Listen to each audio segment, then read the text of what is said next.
So this house wasn't exactly what we thought it was when we bought it, when it's just many layers of surprises.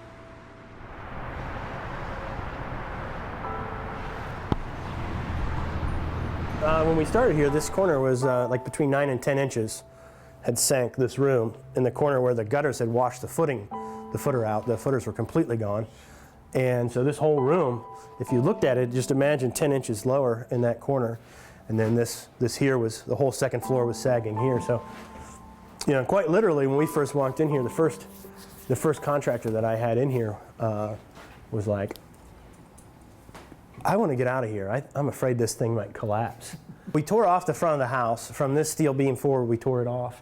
Because the further we got into it, the more rotten framing, cut joists, floor joists, structural deficiencies where the framing doesn't meet the code today. And then once you kind of touch this framing of the floor and the walls and the roof, then you have to bring everything up to code.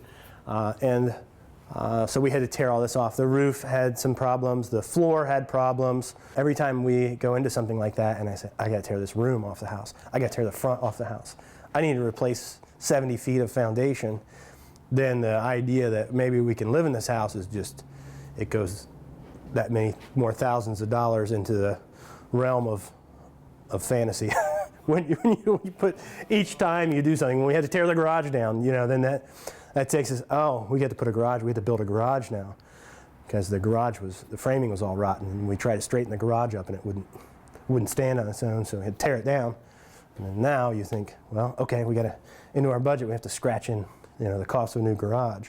When it's just many layers of surprises as we tore into this thing and thought we would, you know, be able to, we originally were hoping to move into this house, and it just hasn't been so, because it was just so much work and so much time and so much money is a big thing, you know, because, you know, we're just sinking tons and tons of money. This house was, I mean, it should have been condemned. If it wasn't historic, it would have been torn down. So the house is still going to be great, and I'm still get a great deal of satisfaction of taking a house that, you know, that was, I mean, quite literally was ready to fall over, and then, you know, now it's going to be a great home. It's going to be, hopefully an iconic home and